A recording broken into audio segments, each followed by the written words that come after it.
6-4 Bulls. Battle rejected by Michael Jordan. Went out of bounds later. John Koncak with a rebuilt jaw, more confidence in his game, and they're looking for more scoring from John Koncak from the perimeter this year. Well, in his 2 games off the bench, he's averaging double figures points and rebounds.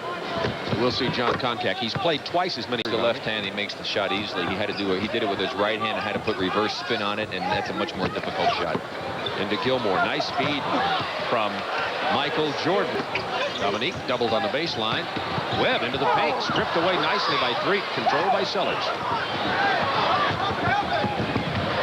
Jordan gets his first basket of the night. Played by Dominique Wilkins. He gets his baptism against one of the great players in the NBA. Jordan with a 2-hand jam.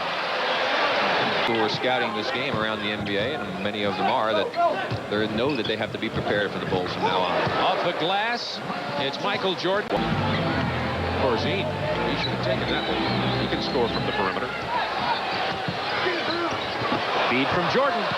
It's easier to score that his leadership is missing. Wilkins from above the hoop. Well, he had to get it up high because Michael jumped up at him. So when Michael jumps out, you better get a lot of arch on the ball.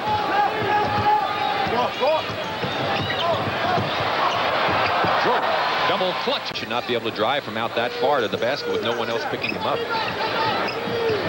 Wilkins against Sellers. What a move, Dominique Wilkins. Now Jordan. Oh, my. Well, they're doing just like the Lakers. Of course, you score a basket, you make a great play by Wilkins, but the first half. Jordan from 20 feet. Michael Jordan. He has 14. Clock to 7. Now it's all Jordan. 4, 3. For 3, Michael Jordan. In the first half, Doug Collins said he wanted about 20-24 minutes from Pippen. Jordan, long range, has 19 now.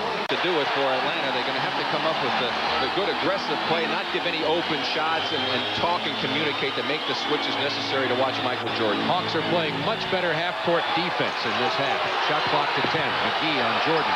Spinning, banking, scoring. Now you can't do anything about that. That's excellent defense. That's just a great play on the part of Michael Jordan. Half-court defense, as you're going to get to see an example of it here. Pippen to Jordan. Pulls up, scores, and he'll get the 3-point opportunity. Very mobile team out there. Now, of course, Paxson not the quickest guy in the world.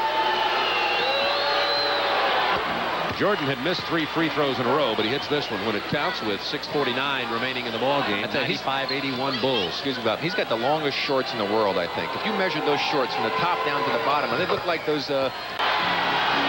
really got the Hawks off to a bad start. Their fast break never did materialize, and credit the Bulls also with doing a great job getting back defensively and shutting it down. You know, people talk about the center position being so important. Here are 2 teams, both of whom really don't have the answer at center. Chicago with the aging Gilmore, followed by Corzine, and then but it's tough. I think the toughest division in the NBA, top to bottom. It certainly is, and of course, I think the next toughest, the most competitive one is also in the Midwest. Time down, you see in the bottom right, to 15 seconds. Jordan from 18 buries it. And Michael Jordan now with 29 points. I'll tell you, it'll be very few nights that those 2 players will stink it up, Bob, but they'll have their off nights. Dominique from long range, and it's garbage time now. That will not count. It was waved off by referee Dan Crawford, and the final score from the Omni in Atlanta. Chicago Bulls 105. The Hawks 95. The Bulls are 2-0. The Hawks go to 2-1 in the young 1987-88 NBA season.